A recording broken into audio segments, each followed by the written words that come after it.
समय पहले की बात है। उत्तर प्रदेश के कचनारपुर गांव में एक आदमी रहता था, गजानन।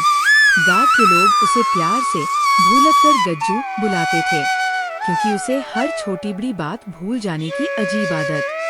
सुबह कब दोपहर में बदल गई, गजानन को पता ही न चला। दोपहर के 12 बज चुके थे और गजानन अभी तक खाट पर ऊँघ रहा था। उसकी पत्नी सुनैना गुस्से से लाल पीली होकर बोली, अजी गज्जू, कब तक सोते रहोगे? 3 घंटे से जगा रही हूँ, लेकिन तुम्हारी नींद है कि टूटने का नाम ही नहीं ले रही। गजानन घबराकर उठा और बोला, अरे मैं कहाँ हूँ? सुनैना झल्लाकर बोली, अपने ही घर में हो, जंगल में तो नहीं सो रहे थे।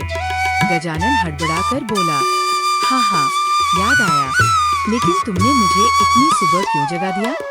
सुनैना माथा पकड़कर बोली, सुबह? अरे दोपहर के 12 बज चुके हैं। बड़ी मुश्किल से रामधन भाई के यहाँ तुम्हें काम पर लगवाया था, और तुम तो सुबह 8 बजे ही बुलाए गए थे। अरे बाप रे! गजानन चौंका। मैं तो भूल ही गया था रामधन भाई ने मुझे बुलाया है। सुनैना ने भोजन परोसा, लेकिन जैसे ही गजानन ने दाल चखी, उसका मुंह बिगड़ गया। अरे सुनैना, मैंने कितनी बार कहा है कि मुझे अरहर की दाल पसंद नहीं, तुमने फिर से अरहर ही बनाई। सुनैना ने हाथ नचाकर जवाब दिया, अरे कल ही तो तुमने कहा था कि चने की दाल मत देना, उससे पेट खराब हो जाता है, अब फिर उल्टा बोल रहे हो? गजानन हंस पड़ा, ओह सही कह रही हो, भूल गया कि मुझे अरहर की दाल ही बहुत पसंद है। सुनैना तुनककर बोली, बस करो और अब जल्दी काम पर निकलो, वरना मैं भूल जाऊंगी कि तुम मेरे पति हो। गजानन जैसे ही बाहर निकला, रास्ते में उसे गांव का मुखिया धर्मपाल और शरारती युवक मक्खन मिल गए। धर्मपाल मुस्कुराकर बोला, क्या हाल है गज्जू, आज सुबह सुबह ही काम पर जा रहे हो? जी मुखिया जी, गजानन बोला, रामधन भाई ने 8 बजे बुलाया था। धर्मपाल ने घड़ी देखी, लेकिन अभी तो 7:30 ही बजे हैं। मक्खन ठहाका लगाते हुए बोला, गज्जू भैया, अभी तो सुबह के 5 बजे हैं, तुम तो समय से पहले ही भागे चले जा रहे हो। जाओ घर पर आराम करो। गजानन ने सिर खुजाते हुए कहा, सही कह रहे हो मक्खन, तभी तो मुझे नींद आ रही थी। और फिर वो वापस घर चला गया। सुनैना ने उसे लौटते देखा तो गुस्से से फट पड़ी, अब क्यों आ गए? कहीं काम से निकाल तो नहीं दिया रामधन भाई ने? गजानन मासूमियत से बोला, नहीं, अभी तो सुबह के 5 ही बजे हैं, मक्खन भैया ने बताया।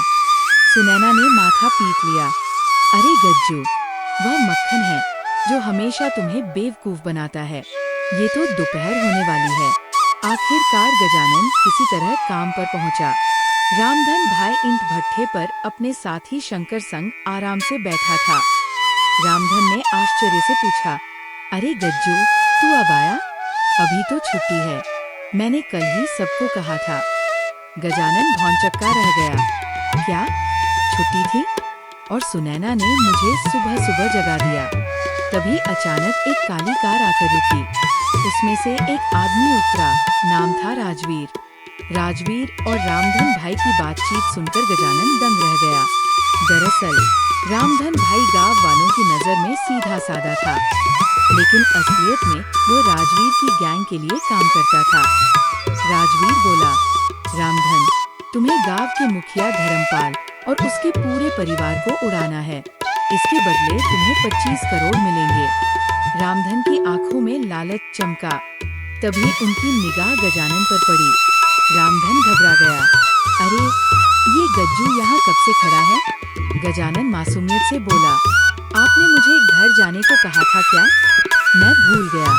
राजवीर गुस्से में गरजा, ये सब सुन चुका है, इसे खत्म कर दो।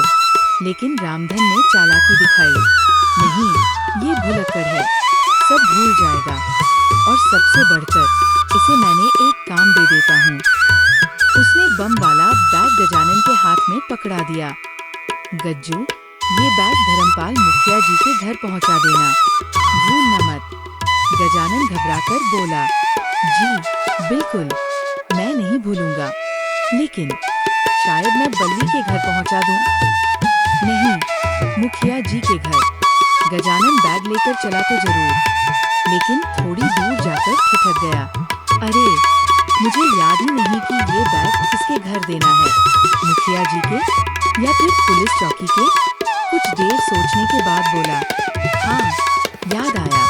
रामधन भाई ने कहा था कि ये बैग पुलिस को देना है, और वह सीधा कचनारपुर पुलिस चौकी पहुंच गया। गजानन ने बैग आईजी साहब को पकड़ा दिया। बैग खुलते ही बम देखकर पुलिस वाले सन्न रह गए। गजानन भोलेपन से बोला, आईजी साहब, ये बैग रामधन भाई और शंकर भाई ने मुझे दिया था और कहा था कि आपको ही देना। आईजी तुरंत समझ गया। पुलिस ने छापा मारकर रामधन, शंकर और बाद में राजवीर को भी पकड़ लिया। कुछ ही दिनों में खबर पूरे इलाके में फैल गई। गांव का भुलक्कड़ गजानन, जिसकी वजह से सब लोग हंसते थे, आज सबकी जान बचाने वाला हीरो बन गया।